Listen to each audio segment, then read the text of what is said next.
अस्सलाम वालेकुम आदाब दोस्तों। हम रमज़ान के इस महीने आप तमाम लोगों के बीच रोज़ एक वीडियो लेकर के आ रहे हैं। कल हमने बात किया था कि आखिरकार सरज़मीन हिंदुस्तान तक इस्लाम कैसे पहुंचा, किन लोगों ने इस्लाम के फ़रोग़ के लिए इस मुल्क में काम किया।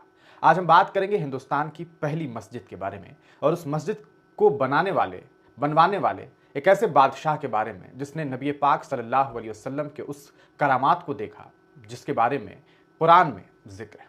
जी हाँ, हम बात करेंगे उस बादशाह के बारे में और बात करेंगे उस मस्जिद के बारे में जो हिंदुस्तान की सबसे पुरानी मस्जिद और कहा जाता है कि दुनिया की सबसे पुरानी मस्जिदों में एक वो मस्जिद है जिसके बारे में अभी हम बात करने वाले हैं।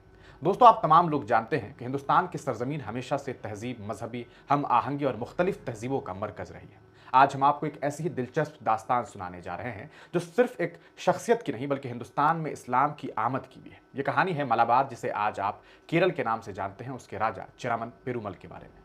चिरामन पेरुमल जो है वो एक बहुत बड़ा नाम है। ये वो नाम है जिनका जिक्र हमेशा किया जाएगा जब जब हिंदुस्तान में इस्लाम के बारे में बात की जाएगी, इस्लाम के साम्राज्य को आगे बढ़ाने की बात की जाएगी, जब भी बात की जाएगी कि इस्लाम में किन राजा बादशाह ने इस्लाम के लिए काम किया, तो उसमें एक बड़ा नाम जो है वो राजा चिरामन पेरुमल का होगा, जिनका नाम हिंदुस्तान की तारीख में इस्लाम कबूल करने वाले पहले हुक्मरान के तौर पर भी लिया जाता है।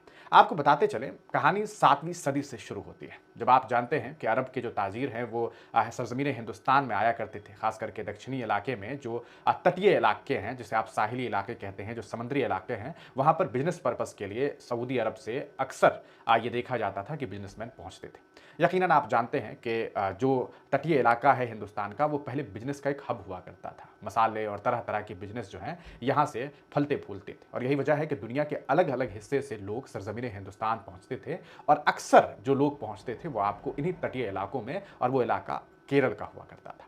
आपको बताते चलें, ऐसे ही जब अरब के ताजीर मलाबार के साहिली इलाकों में तिजारत के लिए आते थे, तो वहाँ के हुक्मरान, जिन्हें हमने आपको बताया चिरामन पेरुमल थे, वो उनसे मिलते भी थे। अब आप सोचेंगे कि ऐसा कैसे हो सकता है कि एक बादशाह जो तिजारत करने वाला लोग आता है, उससे मुलाकात करता है। असल में जो राजा पेरुमल थे, उन्हें नए लोगों से मिलने का बड़ा शौक था, उन्हें दिलचस्पी थी, वो लोगों से बात करते थे। असल में वो नए अफ़कार को सुनने और समझने में यकीन रखते थे। अफ़कार के मायने विचारों से हैं, यानी कि नए विचारों को सुनना, समझना उन्हें बहुत पसंद था। आपको बताते चलें, एक के अम्पुट्टी की किताब है जिसे ग्लिम्पसेस ऑफ इस्लाम इन केरल के नाम से जाना जाता है। इसके अलावा एक और राइटर हैं एस.एन. सदाशिवन, उनकी एक किताब है कास्ट इन्वेड्स केरल। इसके अलावा a social history of India एक किताब है। इन किताबों में इस पूरे प्रसंग का जो है वो उल्लेख है कि कैसे चिरामन राजा ने जो है वो इस्लाम कबूल किया। वो मुसलमान नहीं थे, लेकिन उन्होंने इस्लाम कबूल किया। और अगर बात की जाए उनके इस्लाम कबूल करने की, तो उनका इस्लाम का कबूल करना हिंदुस्तान की सरजमीन में इस्लाम के फैलने में एक बहुत बड़ा रोल था।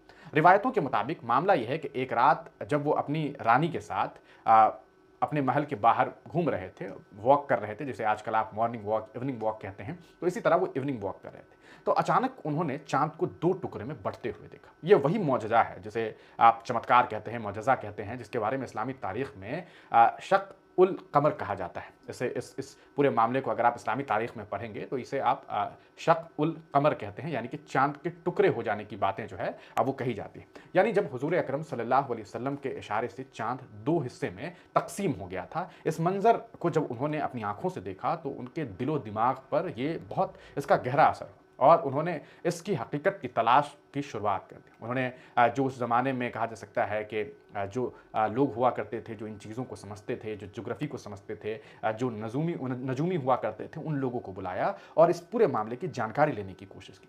इसी बीच आपको बता दें कि अरब से जो ताजिर थे, जो तिजारत करने के लिए सरजमीन हिंदुस्तान आया करते थे, तो कुछ अरब मुसाफिर जब हिंदुस्तान की सरजमीन पर पहुंचे तो इस मौजज़े और इस्लाम के बारे में तफसील से इस पूरे मामले की जानकारी राजा ने लेने की कोशिश की, क्योंकि ये बातें यहाँ होने लगी थी। राजा ने इतना, आप समझ रहे हैं, एक एक राजा ने ये देखा कि भाई चाँद 2 टुकड़े में बँट गया है, तो ये पूरे इलाके में, पूरे साम्राज्य के लोगों में ये बात जो है वो चर्चा का विषय बना हुआ था। इस बीच जब सरज़मीने केरल में लोग तिजारत के लिए सऊदी अरब से, अरब ममालिकों से पहुँचे, तो इसके बारे में बातें होने लगी। तो इस पूरे मामले के बारे में जब अरबी लोगों के बीच बात हुई, तो उन्होंने इस पूरे मामले के बीच इस्लाम के बारे में तफ़सील से जानकारी दी। उन्होंने बताया पैगंबर नबी पाक सल्लल्लाहु अलैहि वसल्लम के बारे में, जिस इन बातों को सुन करके जो राजा पेरुमल थे वो काफ़ी मुतस्सिर हुए और आखिरकार उन्होंने अपना तख्त छोड़ करके, अपनी सारी चीज़ें छोड़ करके ये फैसला किया कि वो सफ़र पे जाएंगे और सरजमीन हिंदुस्तान को छोड़ करके वो अरब के लिए कूच किए। और वो इसलिए क्योंकि वहाँ जा कर के इस्लाम के बारे में वो करीब से समझ सके, उस शख्सियत से मिल सके जिनके बारे में हर जगह चर्चाएँ शुरू हो चुकी थी कि एक वक़्त एक इंसान है, एक व्यक्ति है जो अपना नाम मोहम्मद बताता है और उसने एक नई दीन के बारे में बातें बतानी शुरू कर दी है। एक नया कांसेप्ट वो ला करके जो है लोगों के सामने रख रहा है। ये नई चीज़ जब राजा पेरुमल को पता चलती है तो वो हिंदुस्तान से सीधे तौर पर अरब के लिए निकलते हैं। इसके बाद होता यह है कि जब वो अरब जाते हैं तो पेरुमल मदीना शरीफ जब पहुँचते हैं तो वहाँ उन्होंने इस्लाम कबूल किया। जी, इस्लाम धर्म कबूल किया। कुछ सोर्सेज़ ये दावा करती है, ये बातें बताई जाती है कि उनकी मुलाकात नबी पाक सल्लल्लाहु अलैहि वसल्लम से हुई और उनके दीन से इस कदर वो मुतासिर हुए कि बाकायदा उन्होंने इस्लाम धर्म को कबूल कर लिया। यहाँ तक कि उन्होंने इस्लामी नाम भी अपनाया, जिसके बारे में भी कई किताबों में और कई जगहों, कई उल्लेख में जो है इसके बारे में ज़िक्र है। इस्लाम धर्म अपनाने के बाद वो हिंदुस्तान लौटने का इरादा करते हैं ताकि इस्लाम का पैगाम जो है वो सरज़मीन हिंदुस्तान पहुँच करके अलग-अलग लोगों को इसके बारे में जानकारी दें, इस्लाम धर्म के बारे में बता सकें। लेकिन कुदरत को ये मंजूर नहीं था। कोई नई कहानी, कहा जा सकता है कि तकदीर को कुछ और ही मंजूर था। वो जब हिंदुस्तान के लिए निकलते हैं इसी दरमियान यानी कि वतन वापसी के दरमियान चिरामन पेरुमल जो हैं वो यमन में बीमार हो जाते हैं। उनकी तबीयत काफ़ी ख़राब हो जाती है यमन में और वहाँ वो इंतकाल फरमा जाते हैं, यानी कि उनकी मौत हो जाती है। लेकिन मरने से पहले, अपनी मौत से पहले उन्होंने अपने हमराहियों जो हिंदुस्तान के लिए उनके साथ बहुत सारे लोग गए थे और वहाँ से लौट भी रहे थे, तो जब वो लौट रहे होते हैं तो उन्हें जो है वो कुछ लेख लिख करके देते हैं। कुछ कहा सकता है कि पहले ये हुआ करता था कि राजा जो है बाज़ाब्ता एक लेख लिख करके दिया करते थे, एक चिट्ठी लिख करके दिया करते थे और कुछ बातें बताया करते थे कि जाओ जा करके जो हमारी जगह अभी लिए हुआ है उसे जा करके ये सारी जानकारी देना। तो उन्होंने अपने हमराहियों को कहा कि वो इस्लाम की तबलीग के लिए हिंदुस्तान ज़रूर जाए, यानी कि यमन से वो हिंदुस्तान के लिए जाए और वहाँ जा करके इस्लाम के बारे में बताएं। चिरामन पेरुमल के साथियों में शामिल एक व्यक्ति थे जिनका नाम था मालिक बिन दीनार। मालिक बिन दीनार एक बहुत बड़ा नाम है और उनके काफ़िले के दीगर अफराद यानी कि अन्य लोग जो हैं वो हिंदुस्तान बाद में पहुंचते हैं और 629 ईस्वी में, याद रखिएगा 629 ईस्वी में उन्होंने केरल में एक जगह है, काफ़ी चर्चित जगह है जिसे कोडंगलूर कहते हैं। कोडुंगलूर, हाँ, कोडुंगलूर कहते हैं, जो काफ़ी चर्चित जगह है और वहाँ पर 629 ईस्वी में एक मस्जिद की तामीर करवाई जाती है और उस मस्जिद का नाम होता है चिरामन जुमा मस्जिद। जी हाँ, चिरामन जुमा मस्जिद की तामीर जो है वो करवाई जाती है। इस मस्जिद के बारे में कहा जाता है कि ये हिंदुस्तान की सबसे पहली और सबसे पुरानी मस्जिद है। इसकी तामीरी अंदाज़ की अगर मैं बात करें, अगर इसकी इस मस्जिद के ढांचे को अगर आप देखेंगे तो आपको लगेगा नहीं कि ये नॉर्मल जो आजकल आप मस्जिद देखते हैं कि मीनार बनाई गई हो और कहा सकता है गुंबद हो, इस तरीके से ये मस्जिद नहीं थी। इस मस्जिद में जो चूँकि मलयाली इलाका था, आप जानते हैं साउथ में जो स्ट्रक्चर्स हैं, आज भी अगर आप जाएंगे वहाँ की मस्जिदों को देखेंगे तो कई बार आपको लगेगा कि अरे यार ये तो मस्जिद जो है वो लग नहीं रहा है कि मस्जिद है, लेकिन वो मस्जिद है। वहाँ पर जो है मलयाली और इस्लामी तहजीब की एक झलक आपको अलग से दिखाई देती है, यानी कि दो चीज़ों का मेल जोल आपको वहाँ पर दिखाई देगा। दिलचस्प बात यह है कि इस मस्जिद की जो पहली जो बिल्डिंग बनाई जाती है, यानी कि जब ये मस्जिद तामीर की जाती है तो इसमें न गुंबद होता है न मीनार होता है। बाद में हालांकि कुछ इस्लामी नक्शो निगार ने इसमें इसे शामिल किया। आज भी ये मस्जिद अपने अंदर तारीख की सदियाँ समेटी हुई जो है वो खड़ी है। इस मस्जिद के बारे में अगर आप बात करेंगे तो अगर आप वहाँ जाएँ तो आपको अब ये मस्जिद नए सिरे पर दिखाई देगी। पहले इस मस्जिद को जो बनाई गई थी उसमें लकड़ियों का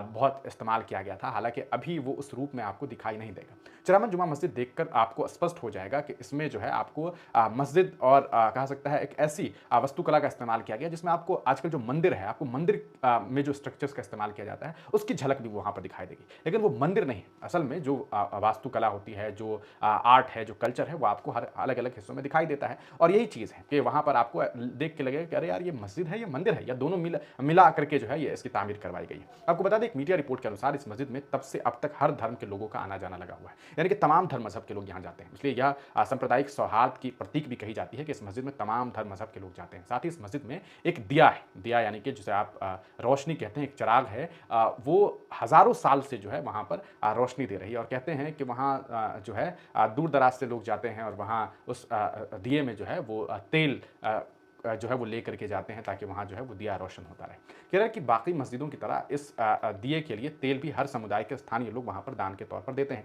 यानी कि ऐसा नहीं है कि सिर्फ मुसलमान बल्कि हर मजहब धर्म के लोग जो है वहाँ पर जाते हैं और वहाँ आपको उस मस्जिद में जो चिराग है उसमें तेल देने का काम करते हैं। चिरामन पेरुमल की कहानी से ये आप समझ सकते हैं कि कैसे हिंदुस्तान हमेशा से जो है वो मुख्तलिफ तहजीबों और अक़ीदों का एक हसीन संगम रहा है। उन्होंने एक ऐसी रवायत छोड़ी जो मजहबी हम आहंगी और तसामुह, जिसे आप सहिष्णुता कहते हैं, का मिसाल है। आज भी चरामन जुमा मस्जिद न सिर्फ एक इबादत गाह है बल्कि इस्लाम के हिंदुस्तान में आमद की एक नायाब निशानी है। उनकी ये दास्तान से हम ये समझ सकते हैं कि इल्म और हक़ की तलाश किसी भी हद तक इंसान को ले जा सकती है, बशर्ते दिल में सच्चाई को अपनाने की तड़प हो। और यही वजह है कि एक व्यक्ति जो राजा था उसने सब कुछ छोड़ दिया। आप सोचिए चरामन पेरुमल के पास सब कुछ था, वो बादशाह थे, लेकिन उन्होंने हिंदुस्तान छोड़ा, वो यहाँ से निकल गए कहाँ अरब के लिए निकले और वहाँ जा कर के जैसा कई जगह पर कूट किया जाता है कि उन्होंने नबी पाक सल्लल्लाहु अलैहि वसल्लम से मुलाकात की, वहाँ से वो हिंदुस्तान के लिए लौटे, लेकिन यमन में उनकी मौत हो गई और उसके बाद उन्होंने अपने हमराहियों को कहा कि ऐसा है कि आप जाइए और हिंदुस्तान में इस्लाम की तबलीग कीजिए और उसके बाद इस्लाम की शुरुआत हो जाती है। कई लोग समझते हैं कि नहीं भाई तलवार के दम पर जो है मुग़लों ने इस्लाम फैलाया, जबकि ये हकीकत नहीं है। इस्लाम सीधे तौर पर इल्म और तरबियत से आई है, इस्लाम तहज़ीब तमद्दुन से आई है। लोगों ने अपने अंदर इस्लाम को ऐसे बसाया कि उसे देख करके लोगों ने इस्लाम कबूल किया। सीधे तौर पर अगर बात की जाए तो चरामन पेरुमल सिर्फ एक बादशाह नहीं थे, बल्कि वो हिंदुस्तान की तारीख में एक अहम बाब है, यानी कि अध्याय है। उनका सफ़र हमें सिखाता है कि हक़ को अपनाने के लिए आप साहस और तजस्सुस, जिज्ञासा जो है उसकी बहुत ज़रूरत होती है। उनकी कहानी सिर्फ पुरानी तारीख नहीं बल्कि आज के दौर के लिए भी एक अहम पैगाम रखती है, और वो पैगाम यही है कि अगर आप वाक़तन किसी चीज़ को जानना चाहते हैं, किसी चीज़ को समझना चाहते हैं, तो आपको उसके लिए जो है घर से बाहर निकलना पड़ता है। एक बादशाह टहल रहा था, उसने चाँद को 2 टुकड़े होते हुए देखा, उसे लगा कि कोई तो चीज़ हुई है, कुछ हैरत अंगेज़ चीज़ हुई है, और इसकी वजह से वो इसके बारे में पता करता है और फिर हिंदुस्तान से वो केरल चले जाते हैं। इस पूरे मामले के बीच आप ये समझिए कि उनका हिंदुस्तान से अरब के लिए जाना, अरब से उनका वापस लौटना, रास्ते में उनका इंतकाल होना, उसके बाद उनके हमराही जो हैं वो हिंदुस्तान पहुंचते हैं, मस्जिद की तामीर की जाती है। जैसे अब बहुत मशहूर कहा सकता है ये काफ़ी मशहूर एक मस्जिद जो हिंदुस्तान की सबसे पुरानी मस्जिद जो है वो कहलाई जाती है। और इस मस्जिद के बारे में जो बातें हैं वो आप कभी भी सोशल मीडिया पर अगर आप जानेंगे तो आपको पता चलेगा कि पेरुमल जुमा मस्जिद कितनी फ़ेमस मस्जिद है, और आज ये मस्जिद देखने के लिए दूर दराज से लोग पहुंचते हैं। तो ये आज की हमारी पेशकश थी आपके लिए, ताकि आप इस मस्जिद के बारे में जान सकें और उस चरामन पेरुमल बादशाह के बारे में जान सकें जिन्होंने जो है नबी पाक सल्लल्लाहु अलैहि वसल्लम की उस करामात को अपनी आंखों से देखा और फिर ईमान ले आया। कौन हो सकता है जो उस करामात को देखता और इस्लाम ना कबूल करता? शायद वो अभागा होता, लेकिन चरामन पेरुमल ने वो चीज़ देखी, वो हिंदुस्तान छोड़ करके गए, अरब गए और उसके बाद वो वहाँ से लौटे। आपको हमारी ये पेशकश कैसी लगी, कैसा आपको हमारा ये एपिसोड लगा, हमें कमेंट सेक्शन में ज़रूर बताइएगा। मुझे उम्मीद है कि आप अपनी राय हमें कमेंट सेक्शन में ज़रूर देंगे और इस वीडियो को ज़्यादा से ज़्यादा शेयर करेंगे। हमने एक छोटी सी कोशिश की है कि आप तक हम कुछ बातें लेकर के पहुँच सकें। अगर इसके अलावा आपको कोई चीज़ इसके बारे में पता हो तो आप कमेंट सेक्शन में ज़रूर बताइएगा।